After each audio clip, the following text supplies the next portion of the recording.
Hello everyone, welcome to learn and fun commerce.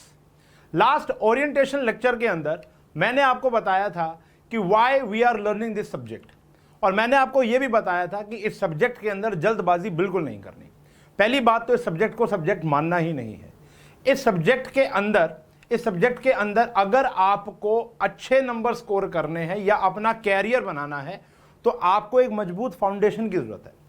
बिना foundation के ये सब्जेक्ट आपको कहीं नहीं लेकर जा सकता। ये आप लिखित में ले लो, ये मेरा 16 साल का एक्सपीरियंस है। तो मैं आपके साथ आने वाले कुछ दिनों में फाउंडेशन क्लासेस लेकर आ रहा हूं। पहले हम बेस बनाएंगे, फिर प्रैक्टिकल पर जाएंगे। तो आज बेसिक अकाउंटिंग टर्म्स का लेक्चर नंबर 1 आ रहा है आपके सामने। इस लेक्चर के अंदर मैं आपको कुछ बेसिक टर्म्स के बारे में बताऊंगा जो एक अकाउंटेंट को अकाउंटिंग करते वक्त यूज करनी पड़ती हैं, जो आपको नहीं मालूम। जो एक बिगिनर होता है उनको इन टर्म्स के बारे में नहीं मालूम। ऑल दो ये टीएस गरेवाल का चैप्टर नंबर 2 भी है, तो आपका कहीं ना कहीं सिलेबस भी स्टार्ट हो चुका है और फाउंडेशन क्लासेस तो चल ही रही हैं। ठीक है जी। पढ़ाई के साथ साथ प्रैक्टिकल नॉलेज देना मेरा फर्ज है और मुझे मजा आता है। तो आपको भी बीइंग एन कॉमर्स स्टूडेंट, आपको सिर्फ पढ़ाई के साथ साथ दुनियादारी में क्या हो रहा है, कौन कौन सी कंपनी क्या क्या कर रही है, क्या क्या उसकी अप्रोच है, ये भी जानना है। और वो हम शॉर्ट्स के जरिए आपको भेज रहे हैं और वो भी आप एंजॉय कर सकते हैं। प्लस क्लासेस के अंदर हम लोग पढ़ाई तो करेंगे, साथ साथ प्रैक्टिकल नॉलेज भी बताएंगे आपको कि ये कैसे अप्रोच रखनी है कॉमर्स को पढ़ते वक्त। सिर्फ किताबों से कुछ नहीं होगा। ठीक है जी। तो शुरू करते हैं आज का लेक्चर। Basic accounting terms. देखो, एक बिजनेस में इस्तेमाल होने वाली बेसिक अकाउंटिंग टर्म्स, बट हमने कभी कोई बिजनेस तो किया ही नहीं। हमारे लाइफ में हमने सिर्फ पढ़ाई की है, ना हमने कोई बिजनेस किया है ना हमने कोई बिजनेस देखा है। हाँ, हम ये कह सकते हैं कि कुछ बच्चों ने अपना फैमिली बिजनेस देखा होगा या आसपास कुछ कार्य होते हुए देखे होंगे। तो क्यों ना आज हम पहले एक बिजनेस स्टार्ट करते हैं। लेट्स स्टार्ट एक बिजनेस आपका और हमारा, जिसका नाम मैंने रखा है बड़ा सोच समझ के, सिप एंड च्यू। एक सिप एंड च्यू कैफे रख दिया। ठीक है जी। ये सच्ची मेरा नाम दिया हुआ है, मतलब ऐसा है, मैंने कोई गूगल नहीं किया। ट्रस्ट में, माँ कसम कह रहा हूं मैंने ये गूगल नहीं किया। सिप एंड च्यू एक कैफे रख देते हैं। ठीक है जी। एक कैफे खोलते हैं। तो इसके पीछे एक स्टोरी लाइन बनाता हूं मैं कि आपको एक कैफे खोलना है। बचपन से आपका एक प्लान था कि भैया मैं खाना बनाऊंगा, शेफ हूं, बहुत अच्छा खाना बनाता हूं, अलग अलग वैरायटी का खाना बनाता हूं, तो मैं एक अपना कैफे खोलूंगा। ऑल दो पापा का एक केमिकल बिजनेस बहुत बढ़िया तरीके से चल रहा है। आपने कहा पापा को कि पापा मुझे एक सिप एंड च्यू नाम का एक पॉश कैफे खोलना है, मान लेते हैं राजौरी गार्डन के अंदर। ठीक है जी। दिल्ली में है ये राजौरी गार्डन, बहुत बढ़िया कैंप जगह है भाई, बता रहा हूं मैं तुमको। ठीक है जी। तो कैफे आपने खोलना है, बट इस कैफे को खोलने के लिए यू नीड अमाउंट। बिना बिजनेस, भाई एक चाय की टपरी भी खोलनी है ना तो आपको पैसा ही चाहिए। बिना पैसे के आप कुछ नहीं कर सकते। तो आपको चाहिए 2 करोड़ रुपया ये एक कैफे या लॉन्च खोलने के लिए। ठीक है जी। अब 2 करोड़ रुपए कहां से आए? अब पैसा तो है नहीं अपने पास। तो आपके पास जो खुद की अर्निंग थी वो थी, मान लेते हैं 50 लाख रुपया, जो खुद आपने बचपन से लेकर आज तक जोड़ के रखा हुआ था, वो मान लेते हैं वो था 50 लाख रुपया। ठीक है जी। सेविंग्स, क्योंकि बचपन से एक अप्रोच थी कि भैया मुझे अपने पांव पे खड़ा होना है, कैफे खोलना है, बहुत बढ़िया सा मैं एक रेस्टोरेंट या कैफे खोलूंगा।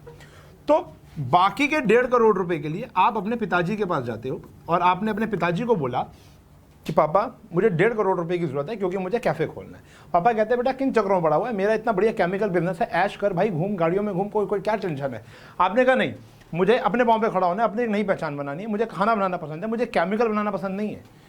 तो पापा कहते वेरी गुड, आई अप्रिशिएट। पापा गए वार्डरोब में 1.5 करोड़ रुपए ब्रीफ केस में रख के दे दिया। भाई पापा है भाई, केमिकल इंडस्ट्री के टाइकून है, 1.5 करोड़ रुपए तो घर पड़ा रहता है।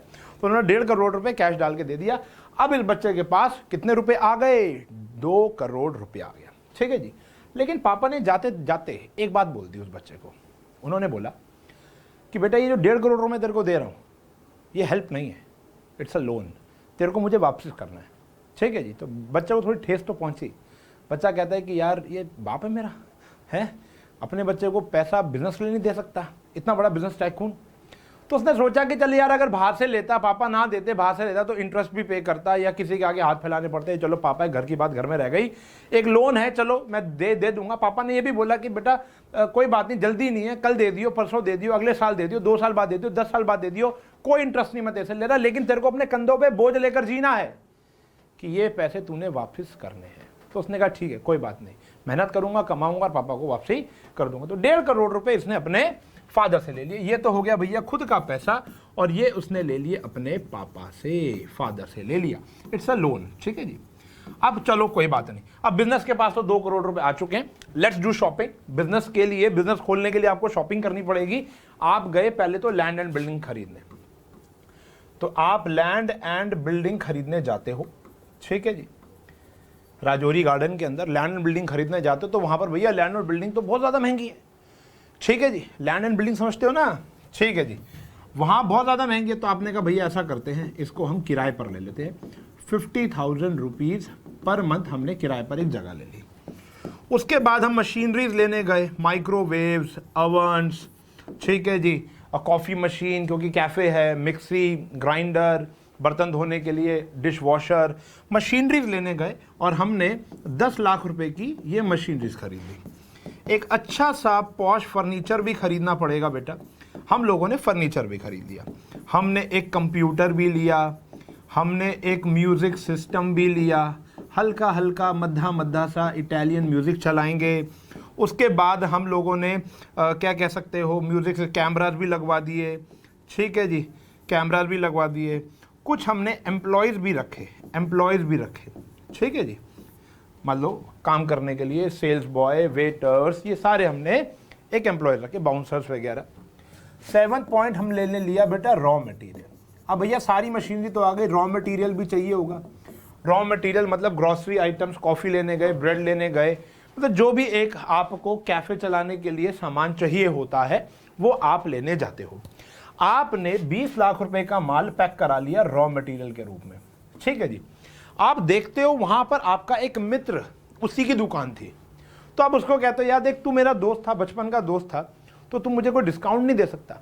उसने कहा देख भाई मैंने आज ही अपने पापा का बिजनेस ज्वाइन किया है, पापा डांटेंगे अगर मैं तेरे को डिस्काउंट दूंगा तो वो कहता है कि यार मैं तेरे को ये कर सकता हूँ, मैं तेरे को 3 महीने का उधार दे सकता हूँ। तो आपने कहा ये मेरे लिए बहुत बड़ी हेल्प है, तो आपने उससे 3 महीने का उधार ले लिया। 3 महीने का उधार यानी क्रेडिट पे ले लिया। देखो नए शब्द आते रहेंगे बेटा आपके सामने। 3 महीने का उधार ले लिया, 3 महीने का क्रेडिट ले लिया, ठीक है जी। फिर 8th पॉइंट ये हो सकता है कि आपने कुछ एडवर्टाइज कराया होगा, एडवर्टाइजमेंट कराया होगा, ठीक है जी। फर्नीचर के साथ साथ कुछ फिक्सचर्स भी होते हैं बेटा, ये भी शब्द समझा देता हूं मैं आपको। एक तो होता है फर्नीचर, एक होता है फिक्सचर्स। फर्नीचर तो फर्नीचर है, फिक्सचर्स होता है जो चीज़ें फिक्स हो जाती है, जैसे for example paintings, wall hangings, wash basin, ठीक है जी, MCBs, तारें, ये सारी चीज़ें, ट्यूबलाइट, शैंडेलियर, ये सारी चीज़ें फिक्सचर्स होती है। ये भी हमारा बताएंगे क्या होता है, ठीक है जी। खर्चा ही है भाई, देखो इंटीरियर में खर्चा तो करना पड़ेगा ना। देखो यार बिना इंटीरियर के तो आजकल कोई भी नहीं आता, ठीक है जी, और खास करके कैफ़े में, चलो जी। 9th पॉइंट ले लेते हैं, आपने एक बैंक अकाउंट भी खुलवाया सिप एंड च्यू के नाम पर, बिजनेस के नाम पर। भाई पेटीएम करो और या क्या कहते हैं फ़ोन पे, वो भी तो लगाना पड़ेगा ना, वो सिप एंड च्यू के अकाउंट में जाना चाहिए। चलो जी, उसके बाद कुछ कैश आपके पास पड़ा होना चाहिए। कैश बड़ा ज़रूरी है अपनी जेब में रखना। बिजनेस चलाने के लिए एक एंटरप्रेन्योर को, एक बिजनेस ओनर को डेली अपने पास एक मिनिमम अमाउंट ऑफ कैश रखना पड़ता है, ठीक है जी, एटसेट्रा। इसके अलावा और कोई चीज़ें चाहिए होंगी तो हम बाद में लेते रहेंगे। तो ये सारी शॉपिंग हमारी हो चुकी है। अब इस फेक बिजनेस के आधार पर और प्लस हमारे आजू बाजू जितने भी बिजनेसेस चल रहे हैं, देखो मैं आपको बड़े बड़े बिजनेस जैसे हमारे एलॉन मस्क, टाटा, बिरला, अंबानीज, ठीक है जी, बिल गेट्स, वॉरेन बफे, इनके बारे में मुझे जानकारी बहुत ज़्यादा है, ठीक है जी, क्योंकि मैं खुद एक इन्वेस्टर हूँ, मुझे पता है मार्केट में क्या हो रहा है। लेकिन इनकी बातें ना आपको पल्ले नहीं पड़ेंगी, इनके फैक्ट्स आपको पल्ले नहीं पड़ेंगे, क्योंकि हमने कभी इनको देखा नहीं डीपली। हाँ, हमने दूध वाले को देखा है, हमने राशन वाले को देखा है, हमने चाय वाले को देखा है, हमने मॉल्स गए हैं, हम लोगों ने कैफ़े में बैठकर खाना खाया है, हम रेस्टोरेंट गए हैं। तो इनकी बातें हम लोगों को जल्दी समझ में आएंगी, तो हम एग्जाम्पल बड़े बेसिक से रखेंगे, ठीक है जी। चलो, तो अब हम लोग कुछ बेसिक टर्म्स की बात करते हैं। There are a lot of terms which we need to learn, but start करने के लिए, गाड़ी स्टार्ट करने के लिए, कि ताकि देखो मैं आपको बताता हूँ, ये बात मैंने अपनी ओरिएंटेशन क्लास में भी बोली थी कि हम ये पढ़ क्यों रहे हैं, बेसिक टर्म की एस्पेक्ट इतनी ज़्यादा ज़रूरत क्यों पड़ गई, क्योंकि हमारा सबकॉन्शियस माइंड इनके लिए तैयार नहीं है। हम अभी डिबेट नहीं कर सकते किसी हाई लेवल टॉपिक के लिए जब तक हमारी बेसिक टर्म्स क्लियर नहीं है। उसका कारण है कि अगर मैंने एक वर्ड बोलता हूँ कैमरा, तो आपके दिमाग में एक इमेज आती है। अगर मैं एक वर्ड बोलता हूँ माँ, तो आपके दिमाग में अपनी मम्मी की फोटो आती है। लेकिन अगर मैं एक वर्ड बोलता हूँ स्टॉक, डेटर्स, क्रेडिटर्स, ऑक्ट्रॉय, ये कुछ ऐसे शब्द हैं जो आपको यहाँ पर पढ़ने पड़ेंगे और इनकी कोई अभी भी इमेज नहीं आ रही। It's just like Chinese to us. Chinese, Spanish, Italian language है हमारे लिए, क्योंकि हमें पढ़ तो हम क्या कहते हैं अंग्रेजी में रहे, लेकिन वो चीज़ें समझ नहीं आ रही कि क्या है। तो पहले तो हमारी भाषा एक करनी पड़ी, बहुत ज़रूरी है। तो हमने एक फेक बिजनेस बना दिया और आजू बाजू होने वाले बहुत सारी चीज़ों को फेक बिजनेस बना लिया। अब इस फेक बिजनेस और हमारे आजू बाजू होने वाली कई सारी चीज़ों को मद्देनजर रखते हुए हम बेसिक टर्म सीखेंगे। तो हमारे सामने हमारी पहली बेसिक टर्म आती है बेटा कैपिटल। कैपिटल क्या होता है? कैपिटल, ठीक है जी। तो capital is nothing but the amount invested in business by its owner. Owner हो सकते हैं, पार्टनर्स हो सकते हैं, मेंबर। अगर एक बिजनेस एक ही जना चला रहा है तो उसको ओनर या ओनर्स कहते हैं, मतलब एक से ज़्यादा बिजनेसमैन भी हो सकते हैं, पार्टनर्स भी हो सकते हैं, तो उनको ओनर्स कहेंगे। कंपनी के केस में उनको मेंबर्स कहेंगे, ठीक है जी। द अमाउंट, अभी फिलहाल आप अकेले मालिक की बात समझो। The amount invested in business by its owners is known as capital at a particular time. ये वर्ड यहाँ पर इसलिए लिखा है एट अ पर्टिकुलर टाइम क्योंकि बड़ा फ्लक्चुएटिव नेचर का होता है। कि मान लेते हैं हमने जो सिप एंड च्यू बिजनेस शुरू किया था वो 2 करोड़ से किया था, लेकिन आपको लगता है क्या होता है 6 महीने बाद इसकी कैपिटल बढ़ भी सकती है। देखो, सबसे पहली बात तो हम आपको ये बताते हैं, the amount invested in business by its owner is known as capital and it is also known as, इसके दूसरे नाम है, सिनोनिम्स हैं, ओनर्स इक्विटी और नेटवर्थ। तो हमारे बिजनेस सिप एंड च्यू की जो कैपिटल है अभी फिलहाल कितनी है बेटा? 2 करोड़ रुपए है, ठीक है जी। ये है हमारी कैपिटल। अब पहली बात तो बच्चे ये सोच रहे होंगे कि यहाँ पर डेफिनेशन लिखिए बाय इट्स ओनर, तो ओनर ने तो सर 50 लाख रुपए डाले थे, बाकी तो पापा ने डाले थे, लेकिन पापा पार्टनर नहीं है, पापा ने तो एक उधार दे रखा है। और वैसे भी बिजनेस को लेना देना नहीं है कि पैसा कहाँ से आ रहा है। तो अगर बिजनेस में 2 करोड़ रुपए आए हैं तो वो उसकी क्या बन गई? कैपिटल। अब ये हाईली फ्लक्चुएबल है, आप तरक्की करोगे तो कैपिटल बढ़ जाएगी, ठीक है जी। आप तरक्की नहीं करोगे तो कैपिटल कम भी हो सकती है, लॉसेज में अगर बिजनेस चला गया तो कैपिटल इज हाईली फ्लक्चुएबल थिंग, जो एक पर्टिकुलर समय आप कैलकुलेट कर सकते हो। मतलब आप किसी भी समय, एक पर्टिकुलर समय, हमने इस समय अपने बिजनेस में कितना पैसा लगा रखा है, यू कैन कैलकुलेट, ठीक है जी। आज कुछ है तो कल कुछ होगी, ठीक है ना। तो इसलिए इसको साल में 2 बारी कैलकुलेट किया जाता है, एक होता है स्टार्टिंग में और एक होता है एंड में, कि साल की शुरुआत में हमारी कैपिटल कितनी है और साल के एंड में हमारी कैपिटल कितनी है। क्योंकि हम बहुत सारी बिजनेस ट्रांजैक्शंस ऐसी करेंगे जिससे हमारी कैपिटल सीधी सीधी अफेक्ट होती है। अगर हमको मुनाफा होता है तो कैपिटल बढ़ती है, अगर हमको घाटा होता है तो कैपिटल कम होती है, समझ रहे हो। अगर हम कोई एक एसेट, अभी हम सीखेंगे, अगर हम कोई एक चीज़ खरीद लेते हैं तो हमारी कैपिटल बढ़ जाएगी, अगर हम लोन ले लेंगे तो भी हमारी कैपिटल बढ़ जाएगी। मतलब कहीं ना कहीं हर एक बिजनेस ट्रांजैक्शन हमारी कैपिटल को अफेक्ट करती है, ठीक है जी। ये हम आने वाली क्लासेस में सीखेंगे। तो इसलिए यहां पर लिखा है एट अ पर्टिकुलर टाइम। तो capital is nothing, the amount invested by owner in its business is known as capital. तो एक मालिक द्वारा जो बिजनेस में पैसा इन्वेस्टेड है उस समय, उसको क्या बोलोगे? कैपिटल। तो फिलहाल यहां पर इसकी कैपिटल कितनी है बेटा? 2 करोड़ रुपया, ठीक है जी। बात समझ में आ गई। और कोई भी ऐसी चीज जो पैसे में रिकॉर्ड नहीं हो सकती वो आप यहां पर पढ़ोगे ही नहीं, यहां पर हर चीज पैसों वाली है, ठीक है ना। अगला शब्द आता है बेटा हमारे सामने लाइबिलिटीज। अब लाइबिलिटी क्या है? लाइबिलिटी का मतलब है कर्जा, बोझ। ये तो हमने पहले ही पता है। द लाइबिलिटी, द अमाउंट लिखा है, the amount which a business obs यानी पेएबल टू आउटसाइडर्स। जो पैसा हमने बाहर के लोगों को पे करना है उसको बोलते हो आप अपनी लाइबिलिटी, ठीक है जी। अब सिप एंड च्यू की लाइबिलिटी क्या थी? सिप एंड च्यू की लाइबिलिटी थी 1.5 करोड़ तो पापा को देने थे, ठीक है जी, टू फादर। अब बच्चे ये सोच रहे होंगे सर फादर क्या आउटसाइडर हैं? यस, फादर आउटसाइडर है, फादर बिजनेस के बाहर के बंदे हैं, वो बिजनेस के बंदे नहीं है, ये बात ध्यान रखना। बिजनेस में एक ही बंदा इंटरनल पर्सनैलिटी है, वो हो आप खुद, मालिक। बाकी सारे के सारे कौन है बेटा? आउटसाइडर। सिर्फ जो मालिक होता है, जो ओनर होता है, वो ही बिजनेस में इंटरनल पर्सन है, बाकी सारे के सारे कौन है? एक्सटर्नल पर्सन है। तो 1.5 CR जो आपने अपने फादर को देने हैं वो आपकी एक लायबिलिटी है, प्लस 20 लाख रुपए का जो आपने रॉ मटेरियल खरीदा था बच्चों, वो भी आपकी क्या है? एक लायबिलिटी है। वो भी क्या है, आपकी एक लायबिलिटी है, क्योंकि आपने उधार पे माल खरीदा था और आपने अपने मित्र को वो 20 लाख रुपए क्या देने थे, वापस करने थे। तो लायबिलिटी यानी एक बर्डन होता है, इट इज फाइनेंशियल बर्डन, जिसको हम डेट भी कहते हैं ऑन अ बिजनेस। और मैं कह रहा हूं बड़े से बड़ा, छोटे से छोटा बिजनेस, सब पर बर्डन होता है, सब पे डेट का बर्डन होता ही होता है। बहुत कम ऐसी कंपनीज हैं हमारे देश में या देश के बाहर जो डेट फ्री हैं, जिनके ऊपर कोई भी कर्जा नहीं है। छोटे मोटे कर्जे चलते रहेंगे, लेकिन एक बड़ा कर्जा उनके ऊपर नहीं है। ठीक है जी, चलो, तो ये हो गया बेटा हमारी लायबिलिटीज। अब लायबिलिटी दो प्रकार की होती है, it is of two types. पहली लायबिलिटी आती है हमारी करंट लायबिलिटी, दूसरी लायबिलिटी आती है हमारी नॉन करंट लायबिलिटी। अब चाहे आप देखो, there are two times period होते हैं, एक होता है शॉर्ट टर्म, एक होता है लॉन्ग टर्म। इको पढ़ लो, बीएसटी पढ़ लो, अकाउंटेंसी पढ़ लो। शॉर्ट टर्म पीरियड 1 साल से कम का होता है, लॉन्ग टर्म पीरियड 1 साल से ज्यादा का होता है। तो करंट लायबिलिटी वो लायबिलिटी होती है विच वी हैव टू पे, जो पे करनी ही करनी है विद इन अ ईयर, जो 1 साल के अंदर आपको पे करनी है, उसको आप बोलते हो करंट लायबिलिटी।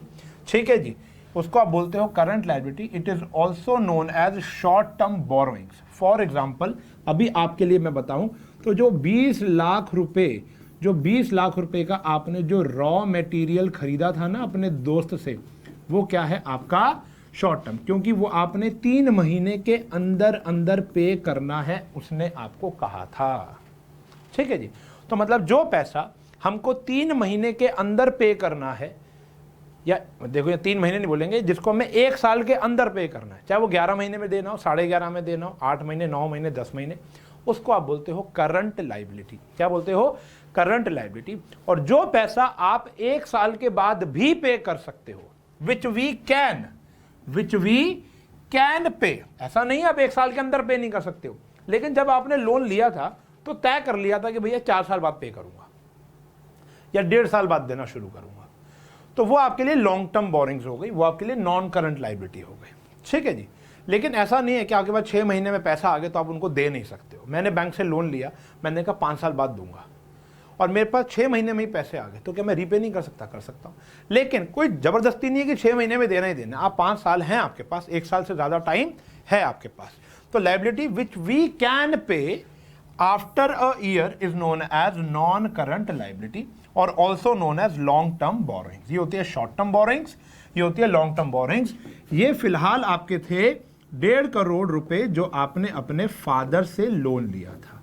फादर से ले लो, बैंक से ले लो, टाइम पीरियड 1 साल से ऊपर होना चाहिए, 1 साल के बाद ही पे कर सकते हो, तो उसको बोलते हो आप लॉन्ग टर्म बोरिंग्स, यानी non current liability.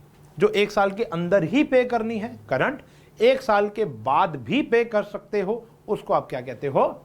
Non current. बात समझ में आ गई? तो 2 शब्द समझ में आ गए। किसी भी बिल्डिंग को खड़ा करने के लिए we need 4 pillars, minimum 4 pillars, ठीक है ना, एग्रीड। और अकाउंटेंसी के पिलर को, अकाउंटेंसी की बिल्डिंग को खड़ा करने के लिए 3 बड़े फाउंडेशन हैं, 3 बड़े शब्द हैं, 3 पिलर्स हैं। एक है कैपिटल, दूसरा है लायबिलिटी, और तीसरा है हमारा एसेट्स। सबसे ज्यादा डिबेटेबल टॉपिक है, ढंग से समझना एसेट्स। अगर आज हमने ये 3 शब्द समझ लिए तो हमारे आने वाली लाइफ बहुत बढ़िया इजी हो जाएगी, क्योंकि अल्टीमेटली सब यही है, यही 3 फाउंडेशन है, घूम फिर कर यहीं से है। आज डेट नोट कर लो, आज हर चीज़ नोट कर लो, जब इस सिलेबस का एंड होगा, पूरा सिलेबस कराऊंगा, ये तो प्रॉमिस है मेरा आपको। ठीक है जी, अब शुरू किया है तो पूरा खत्म करेंगे, वरना मैं शुरू ही नहीं करता हूँ। ठीक है जी, हम लोगों ने 12th को लास्ट ईयर प्रॉमिस किया था 21 डेज के अंदर हम आपको पूरा का पूरा क्रैश कोर्स देंगे 12th का, और पूरा 21 दिन के अंदर हम लोगों का खत्म किया, बिल्कुल डिटेल वर्जन, मॉक टेस्ट पेपरों में भी करे, पूरे की पूरी दिन रात मेहनत की थी। तो अगर आपके साथ शुरू किया, वैसे हम शुरू नहीं करते, आपको लगा होगा सर बहुत टाइम लगा दिया, तो बहुत प्लानिंग लगती है बेटा कि कब शुरू करेंगे, कब खत्म होगा, चैप्टर डिटेल्स एवरीथिंग, तो मेहनत लगती है, इसलिए थोड़ा सा बढ़िया प्रोडक्ट बाहर आता है। ठीक है ना, तो हम आज जो हम पढ़ रहे हैं यही हम पढ़ेंगे साल के एंड में, मैं आपको बता रहा हूँ, इट्स अ साइकिल। तो एसेट कैपिटल लायबिलिटी से 11th की पढ़ाई स्टार्ट होती है, एसेट कैपिटल लायबिलिटी पर ही हमारी 11th की पढ़ाई का सिलेबस खत्म होता है। याद रखना, इस पूरी सर्कुलर लूप है ये। एसेट्स, अब एसेट्स क्या होते हैं? Assets are the properties, tangible भी हो सकते हैं, इनटेंजिबल भी। ये क्या है वक्त आने बताऊंगा अभी। Owned by a business, they are the economic resources of the business In other words, anything which enables the firm to get the economic benefit in the future is an asset. देखो हमारे दिमाग में, अगर मैं आपको point of view बताऊं, हम लोग जो बच्चे आजकल का जो यूथ है, इंक्लूडिंग मी, मैं भी कुछ साल पहले ऐसा ही था, अब मेरे को हटा दो उसमें से, ठीक है ना, इंक्लूडिंग आजकल के जितना भी यूथ है, जो मैं देखता हूँ अपने सराउंडिंग में, जो बच्चे हैं जिनको मैं ऑफलाइन या ऑनलाइन पढ़ा रहा हूँ, जो मेरे से मिलते हैं बाहर, तो उनका point of view of money ना बहुत ज़्यादा ख़राब है आज की डेट में। मुझे ऐसा लगता है पैसे की वैल्यू ख़त्म सी होती जा रही है उनकी निगाह में, ठीक है ना। तो एक बिजनेसमैन या एक कॉमर्स स्टूडेंट, एक कॉमर्स का ज्ञानी जो इंसान है, वो हर जगह ना कॉमर्स ढूंढता है। मतलब एक अच्छा कॉमर्स स्टूडेंट या एक अच्छा कॉमर्स, मुझे कह सकते हो आप, मैं हर जगह कॉमर्स ढूंढता हूँ, मैं हर जगह पैसा ढूंढता हूँ, ठीक है जी। तो बच्चों को एसेट्स का मतलब ही नहीं पता, ठीक है जी। उनको ये लगता है कि उन्होंने एप्पल का फ़ोन खरीदा तो उनका एक वो एसेट है। मैं अपनी क्लासेस के अंदर जब पूछता हूँ कि what is asset, what is your asset, तो वो कहता है कि सर जिस स्कूटी में मैं आया हूँ ना आपसे पढ़ने के लिए, वो मेरा एसेट है सर। सर जिस घर में मैं रह रहा हूँ सर, वो मेरा एसेट है सर। सर जिस गाड़ी में मैं घूम रहा हूँ सर, वो मेरा एसेट है सर। जो फ़ोन मैंने पकड़ा हुआ वो एसेट है सर। जो रोलेक्स मैंने पहनी है वो मेरा एसेट है। मूर्खों, वो एसेट नहीं है। एसेट वो नहीं होता। एसेट वो है जो आपको पैसा कमा कर देगी। वो आपने जो पहना हुआ है ना, जिस पे आप बात कर रहे हो ना एप्पल का फ़ोन, वो आपके लिए लाइबिलिटी है, ठीक है जी। छोड़ दो पढ़ाई, वो आपकी लाइबिलिटी है, क्योंकि वो आपको कुछ कमा कर नहीं दे रही है। धीरे धीरे उसकी वैल्यू कम हो रही है। बाद की बात, बिजनेस में एसेट क्या है? देखो, हम पहली बात तो अपने घर के पॉइंट ऑफ व्यू से पढ़ ही नहीं रहे, हम लोग पढ़ रहे हैं बिजनेस के पॉइंट ऑफ व्यू से। बिजनेस में पड़ी हुई हर वो चीज़ जो आपको पैसा कमा कर दे रही है, वो उस बिजनेस का क्या है? एसेट। अब ये जो स्क्रीन है, अब ये स्क्रीन है, ये हमको पैसा कमा कर दे रही है, तो इसलिए मेरा क्या है? एसेट। ये जो कैमरा है, ये जो मुझे पैसा कमा कर दे रहा है, अगर ये नहीं होता तो क्लासेस ना बन पाती, हमारे पेड कोर्स ना बन पाते, हमारा यूट्यूब पर ना जा पाता, या मैं इससे कमा ना पाता। समझ रहे हो? या अगर आप यहाँ पे बात करो, जो बिजनेस आपने अभी खोला है, जो बिजनेस अभी आपने खोला है, कहाँ खोला है? ये खोला ना सिप एंड च्यू। आपने लैंड एंड बिल्डिंग खरीदी तो नहीं, तो ये आपका सेट नहीं है।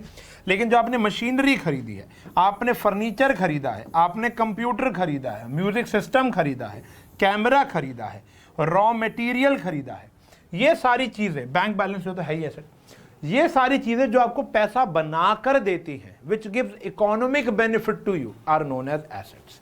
ठीक है जी। जो आपके बिजनेस के अंदर आपका बिजनेस स्मूथ करने में, बिना इसके बिजनेस नहीं चल पाएगा।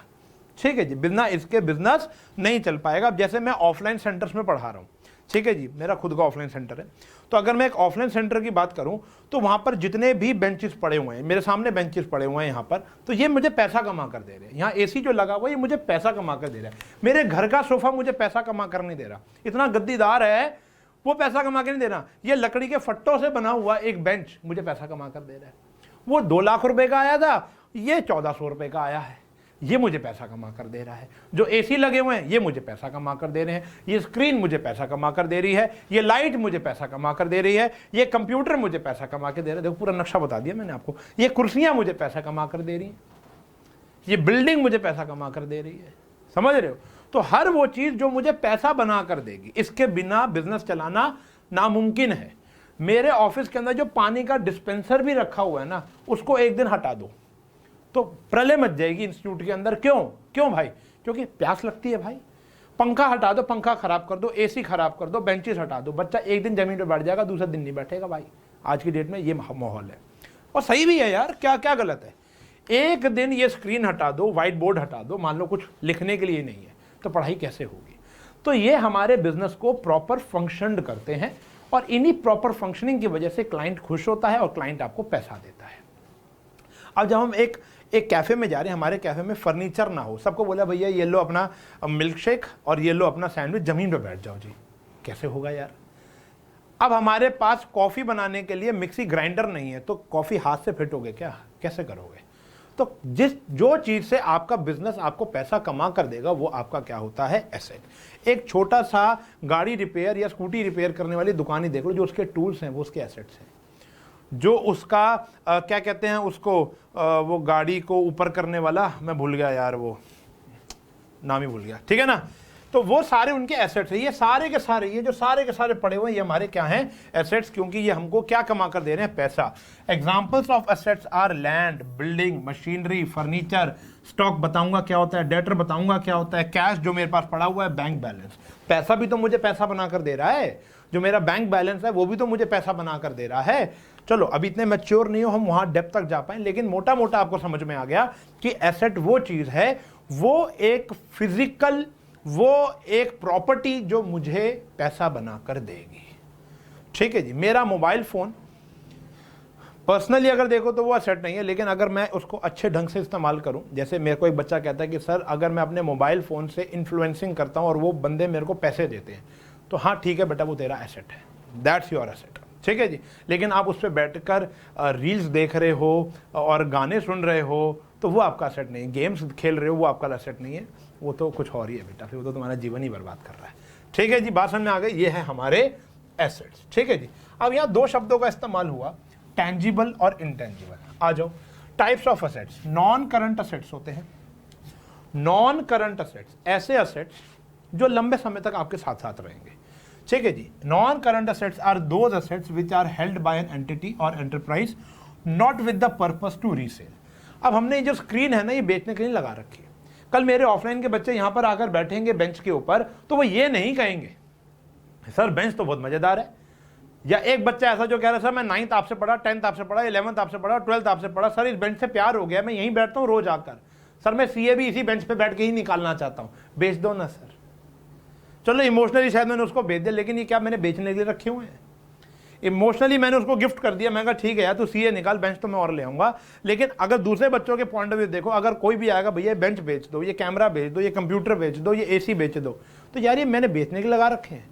सिंपल सी बात है, आपके कैफे में कोई आएगा और वो आके बोल दे कि सर वो जो मिक्सी ग्राइंडर है वो बेच दो, या कॉफी की मशीन बेच दो, या आपने कभी आलू वाले को बोला है भाई जो वेइंग मशीन है वो मुझे बेच दे, आलू छोड़ रेडी दे दे, वेइंग मशीन दे दे? नहीं। कभी मॉल में जाकर आपने एसी मांगा है उनसे?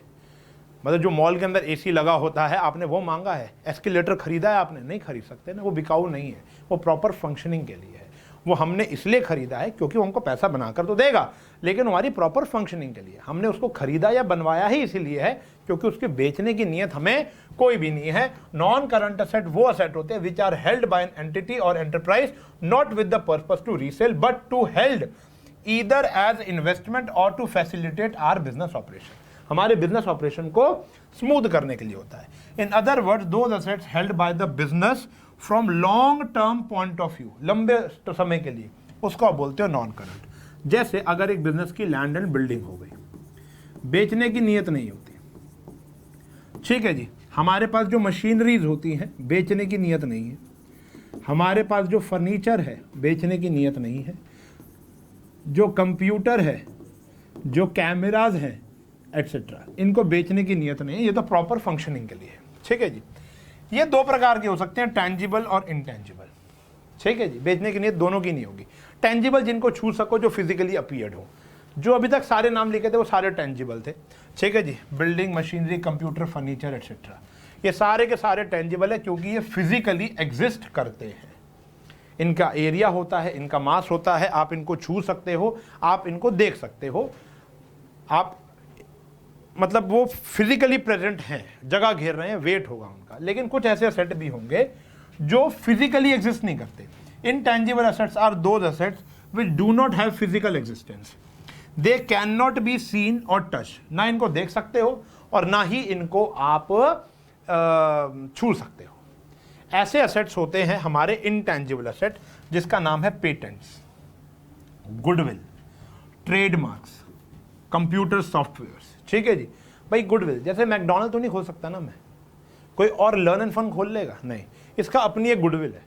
साइंस एंड फन कोई खोल लेगा? नहीं खोल लेगा। Learn and fun 9th 10th है, learn and fun 11th 12th है, लर्न एंड फन कॉमर्स है, ये अपने आप में एक ब्रांड है जिसकी एक गुडविल है। अगर आज फॉर एग्जाम्पल इसकी नीयत बेचना नहीं है क्योंकि ये नॉन करंट है, बेचना नहीं है, लेकिन अगर आज मैं इसको बेचता हूं, पहली बात तो ये मुझे पैसा कमा कर दे रहा है, यस।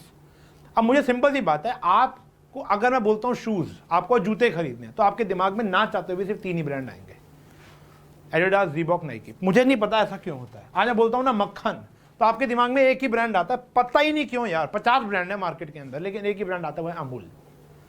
न्यूट्रलाइट आता ही नहीं है, पता नहीं क्यों। दुकानदार को बोलो भैया नमक देना, वो टाटा ही देगा, पता नहीं क्यों भाई। और बतेरे नमक है, रिलायंस का भी नमक आता है, मैंने देखा है, कभी यूज़ नहीं किया। हाँ या ना, जब भी पिज्ज़ा का दिमाग में आता है यार पिज्ज़ा खाते हैं यार, तो दो ही ब्रांड क्यों सामने आते हैं? कभी लोकल ब्रांड्स दिमाग में खा लेंगे उनका, मैं ऐसा नहीं कह रहा उनके अच्छे नहीं होते, उनके बुरे नहीं होते, लेकिन दिमाग में ही वो आते हैं। अगर मैं कोल्ड ड्रिंक की बात करूं, पेप्सी और कोक की दिमाग में आता है, पता नहीं अरोड़ा लेमन क्यों नहीं आती। तो इसका कारण है, ये ब्रांड बन चुके हैं और ये अपने नाम का खा रहे हैं, ये नाम का खा रहे हैं। दिलजीत दोसांझ मेरा फेवरेट है, तुम्हारा भी फेवरेट होगा। एक इंटरव्यू में कह रहा था कि उसने गुची की शर्ट पहनी हुई थी, तो उसने कहा कि यार ये गुची पड़ूची जो है ना, गुची पड़ूची बोला उसने, कह रहा ये 85,000 रुपये की मैंने शर्ट खरीदी, लेकिन क्या ही लगा हुआ है इसमें। लिवाइस इंडिया लिवाइस कंपनी को सबसे ज़्यादा जीन्स का रॉ मटेरियल सप्लाई करता है। अगर वही जीन्स का यूज़ करके हम जीन्स बनाएंगे 300 रुपये की जीन्स पड़ेगी, और यहाँ पर जीन्स का बस एक टैग लगाने से, लिवाइस लिखने से या पीछे लिवाइस का पट्टा लगाने से वो जीन्स 5,000 रुपये की बन जाती है, क्योंकि वो अपना गुडविल का खा रहा है, वो अपने नाम का खा रहा है। समझ रहे हो? तो गुडविल एक एसेट है। मान लो कि आज मैं इस बिजनेस को बेचता हूं, लर्न एंड फन को हम सेल करते हैं, तो हमें एसेट्स का तो मिलेगा ही मिलेगा, जो हमारे पास टेंजिबल एसेट है इसका तो पैसा मुझे मिलेगा ही मिलेगा, मुझे इस नाम का भी बहुत पैसा मिलेगा, और ये नाम मुझे आज भी पैसा कमा के दे रहा है, फ्यूचर में बेचते वक्त भी पैसा कमा कर देगा। ये होती है बेटा goodwill. Patent, Phunsukh Wangdu, 3 idiots पता ही होगा। ट्रेडमार्क्स होते हैं, कॉपीराइट्स होते हैं। कॉपीराइट्स पता है ना आपको, टी.एस. गरेवाल अगर आप लोगों के पास है तो टी.एस. गरेवाल जो है वो लिखी है टी.एस. गरेवाल जी ने, लेकिन छापी है सुल्तान चंद ने। तो टी.एस. गरेवाल ने ये राइट दिया हुआ सुल्तान चंद को कि वही छापेगा।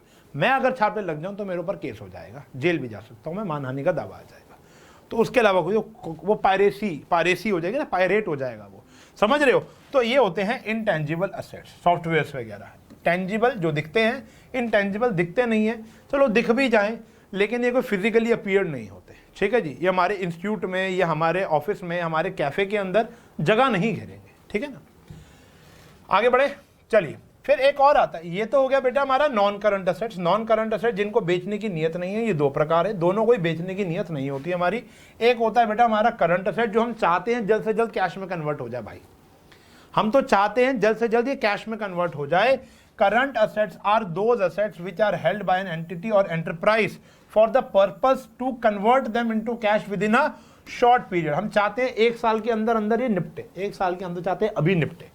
हम अपने कैफे के अंदर धूप बत्ती अगरबत्ती यही कर रहे होंगे ना, आज सारे सैंडविच बिक जाए, आज सारी कॉफ़ी, सारा दूध खत्म हो जाए, इतने सारे लोग आज पार्टी करने आ जाए कि हमारा सारा सामान बिक जाए। एक मोमोज वाला जब मोमो लगाता होगा तो यही दुआ करता होगा सारे मोमोज बिक जाए, हाँ या ना? समझ रहे हो? तो ये क्या है कि हम चाहते हैं, एग्जाम्पल गुड्स। अब गुड्स क्या होते हैं? जिस चीज़ का व्यापार करते हो। Purchase with the purpose to resale. एक स्टेशनरी वाला ये सोचता होगा उसके सारा स्टेशनरी आइटम बिक जाए, वो ये नहीं सोचता होगा कि उसकी दुकान में लगा एसी बिक जाए, वो ये नहीं सोचता होगा उसकी दुकान में लगी हुई टेबल बिक जाए। ठीक है जी, मैं ये नहीं चाहता हूँ कि ये सारे बेंचेस बिक जाए, मैं चाहता हूँ सारे बेंचेस भर जाए। ठीक है ना? And earn profit. Debtors exist to convert them. Debtor वो लोग होते हैं जिनसे हमें पैसा लेना। ये सारे शब्द अभी हम सीखेंगे बेटा, देखो इसी की बात कर रहा हूँ। धीरे धीरे धीरे हमें इतना प्रो बनना है कि सारे शब्द हमको समझ में आने लग जाए। ठीक है ना? तो मतलब करंट एसेट्स वो एसेट्स होते हैं जो या तो ऑलरेडी कैश में कन्वर्टेड हो, या वो एसेट्स जो हम चाहते हैं जल्द से जल्द कन्वर्ट हो जाए। यानी पहला आता है गुड्स, जिस चीज का व्यापार कर रहे हो। कैश बैलेंस, ये तो ऑलरेडी कैश में कन्वर्टेड है। फिर आता है बैंक बैलेंस, जिसको भी आप जल्दी कैश में कन्वर्ट करा सकते हो जब जरूरत पड़ेगी। दूसरी बात, उनसे जिनसे पैसा लेना है। ठीक है जी, वो बात कर लेंगे। ठीक है जी, डेटर बोलते हैं जिनसे पैसा लेना होता है। हम चाहेंगे ना भाई जिनसे मुझे पैसा लेना है, उधार पे माल बेचा, वो जल्द से जल्द मुझे पैसा वापस दे दे। तो ये होते हैं बेटा मेरे करंट एसेट्स, हम चाहते हैं जल्द से जल्द बिक जाए। सबसे बड़ा करंट एसेट एक ही है, वो है गुड्स। सबसे बड़ा, हर एक बिजनेस ओनर यही चाहता है कि उसका माल सबसे ज़्यादा बिक जाए। चाहे वो पेन बनाने वाली कंपनी हो, चाहे वो जूते बनाने वाली कंपनी हो, चाहे वो हवाई जहाज़ बनाने वाली कंपनी हो, तो वो चाहते हैं उसके सारे के सारे जितने भी हवाई जहाज़ बना रखे हैं, वो सारे के सारे हवाई जहाज़ राकेश झुनझुनवाला, आकाशा या आक्सा, वो एक आ रही है ना उसकी एयरलाइन, उसमें वो खरीद ले। समझ रहे हो? आने वाली है भाई, धमाका हो जाएगा। चलो जी, फिर आता है नया शब्द। ये 3 शब्द समझ में आ गए। इन तीन शब्द को तो आपने भैया सबसे इंपॉर्टेंट बना लेना है। अब मैं आपके सामने एक ऐसी चीज लिख रहा हूं जिसको बोलते हैं अकाउंटिंग इक्वेशन। ये हमारा चैप्टर भी है। जैसे पूरी की पूरी physics, if I am not wrong, एक ही क्वेश्चन पे टिकी हुई है शायद, वो है E = mc²। I am commerce background student, but हमारे आशु सर जो हैं वो हमें इतनी कॉमर्स साइंस पढ़ा चुके हैं कि थोड़ा बहुत उनसे सीखा है। तो E = mc² is a science equation जो पूरी फिजिक्स लगभग उसके ऊपर इर्द गिर्द है। ऐसी पूरी की पूरी अकाउंट्स, ये तो मैं 100% श्योर हूँ क्योंकि मैं कॉमर्स स्टूडेंट हूँ, 100% कह सकता हूँ कि हमारी पूरी की पूरी अकाउंटेंसी इस एक इक्वेशन पर टिकी हुई है। वो है, कहते हैं जितने भी हमारे असेट्स होंगे वो हमेशा कैपिटल प्लस लायबिलिटी के बराबर होंगे। आप बिजनेस में 1 लाख ट्रांजैक्शन कर लो पर डे, हमारी ये इक्वेशन कभी भी अनबैलेंस नहीं होगी। कोई भी ट्रांजैक्शन कर लो, असेट बढ़ेंगे, लायबिलिटी बढ़ेगी, कम होगी, कुछ भी हो जाए, लेकिन ये बराबर रहेंगे। जितने भी असेट्स हैं वो कैपिटल प्लस लायबिलिटी के बराबर रहेंगे। और इसको हम जगह जगह प्रूव करेंगे पूरे साल में, जगह जगह। मैं कह रहा हूँ शुरुआत भी यहीं से हुई है बच्चों, खत्म भी यही होगा। इसलिए मैं कह रहा हूँ ये 3 शब्द बड़े इंपॉर्टेंट शब्द हैं। ठीक है जी। आज के लिए 2 बोनस शब्द। पहला आता है ड्राइंग्स। ड्राइंग्स का मतलब क्या है कि एक बिजनेसमैन सुबह आता है, शाम को जाता है, बिजनेस में पैसा कमाता है। क्या उसकी कोई बेसिक खर्चे नहीं होंगे? बेसिक खर्चे भी होंगे, उसके पर्सनल नीड्स भी होंगी, उसके डोमेस्टिक यानी बीवी बच्चों के ऊपर भी खर्चा करना है। तो जो पैसा या जो गुड्स एक मालिक अपने बिजनेस से विड्रॉ कर लेता है उसको बोलते हैं हम लोग ड्राइंग्स, पर्सनल नीड के लिए। द अमाउंट या goods withdrawn by owner for his और her personal use is known as drawings. ये हमेशा कैपिटल कम कर देता है। देखो, अगर मैं मान लो अपने बिजनेस का, अपने इंस्टीट्यूट का मालिक हूँ, OSR अकेडमी का मालिक हूँ, मैं सुबह आता हूँ 8 बजे और रात को जाता हूँ 9 बजे, समझ रहे हो? तो यहाँ पर आकर मैं अगर काम कर रहा हूँ तो मैं इसके प्रॉफिट्स बढ़ा रहा हूँ। तो मतलब सुबह से लेकर रात तक मैंने मान लो 1000 रुपये बनाया, 1000 रुपये प्रॉफिट कमाया, शाम को 200 रुपये ले भी गया, तो मेरी कैपिटल 1000 से बढ़ गई, लेकिन 200 रुपये से क्या हो गई? कम हो गई। वो 200 रुपये में क्यों लेके गया? आटा, दाल, चीनी, चावल घर के अंदर डालने के लिए, समझ रहे हो? बच्चों की स्कूल की फीस भरने के लिए, बच्चों के दूध के खर्चे हो गए, XYZ जो मेरे पर्सनल, मैंने जो शर्ट पहनी ये मेरा पर्सनल खर्चा है। ठीक है जी। मैं मूवी जो देखने जाता हूँ वो मेरा पर्सनल खर्चा है। मैं घूमने जो जाता हूँ, मूर्थल जाके पराठे खाता हूँ, वो सारा क्या है बेटा? मेरा पर्सनल खर्चा है। ठीक है जी। तो ऐसे खर्चे या तो देखो अमाउंट या गुड्स। फॉर एग्जाम्पल गुड्स की बात कर लो, आप एक दूध वाले हो तो आपके घर में दूध कहाँ से आएगा? आपकी दुकान से आएगा। आप एक टिम्बर मर्चेंट हो तो आपके घर में लकड़ी की अलमारी जब बनेगी तो लकड़ी कहाँ से लाओगे? अपनी दुकान से तो लेके जाओगे। तो अगर आप कोई माल या अमाउंट घर लेके जा रहे हो फॉर योर पर्सनल नीड, तो उसको बोलेंगे ड्राइंग। ये हमारी कैपिटल कम कर देगी। और गुड्स तो मैं आपको बता चुका हूं, गुड वो फिजिकल आइटम होती है या जो आप बेचते हो या खरीदते हो सेल करने के लिए। ठीक है जी। एक पकोड़े वाला ब्रेड खरीदता है, बेसन खरीदता है, नमक खरीदता है, मसाले खरीदता है, तेल खरीदता है। वो इसलिए खरीद रहा है कि वो ब्रेड पकोड़े बनाकर बेच पाए। एक स्टेशनरी वाला कैमलिन कंपनी से सीधा माल खरीद रहा है जस्ट टू रीसेल, वो भी उसका क्या है? गुड्स। एक दूध वाले के लिए मिल्क प्रोडक्ट दूध है, एक सब्जी वाले के लिए सब्जियां गुड्स है, एक कार मैन्युफैक्चरिंग कंपनी के लिए गाड़ियां गुड्स हैं। ठीक है जी। तो ये क्या हो गया? गुड्स। गुड्स समझते हो ना? जैसे एग्जाम्पल मैंने यहाँ लिया हुआ है, फॉर एन एग्जाम्पल एक ऐसी एंटरप्राइज जो होम अप्लायंसेज में डील करते हैं, जैसे LG ले लो, जैसे हायर कंपनी ले लो, जैसे सैमसंग ले लो। ठीक है जी। उनके लिए जो टीवी हो जाएगा, फ्रिज हो जाएगा, AC, ये क्या होंगे? उनके लिए गुड्स। हम जिस चीज़ पे व्यापार करते हैं वो हमारे लिए गुड्स यानी माल हो जाता है। हिंदी में बोलते हैं इसको माल। Got it? तो आज ये हमारे, देखो कहने को हैं ये 5 शब्द, कहने को हैं 5, मुश्किल से मैंने ज़्यादा से ज़्यादा 15 से ऊपर शब्द पढ़ा दिए होंगे आज आपको। इनको एब्जॉर्ब करना है। होमवर्क आपका यही रहेगा कि आपने जगह जगह इन शब्द को देखना है। आप मॉल जाओगे तो बोलोगे यार ये मॉल का एसेट होगा, आप जाकर देखोगे मॉल के लिए लायबिलिटी है, आप जाकर देखोगे उस दुकान का ये गुड्स है। तो यहाँ पर कॉमर्स की पढ़ाई है, यहाँ पर कॉमर्स की पढ़ाई नहीं है, मैं आपको यकीन दिला के कह सकता हूँ। ठीक है जी। अगली क्लास के अंदर हम फिर कंटिन्यू करेंगे इस शब्द को। आने वाले 2 लेक्चर और हम पढ़ेंगे जिसके अंदर हम बेसिक टर्म्स का खात्मा कर देंगे। ठीक है जी। अपना बेस बनाओ, फाउंडेशन तैयार करो। ठीक है जी। मिलेंगे नेक्स्ट क्लास में। शेड्यूल आपको मिल जाएगा बहुत जल्द, और वैसे वेडनेसडे को आएगा ये लेक्चर। ठीक है जी, देख लेना। और बहुत जल्द हम लोग मिलेंगे बेसिक टर्म्स पार्ट 2 के साथ। तब तक के लिए बाय बाय।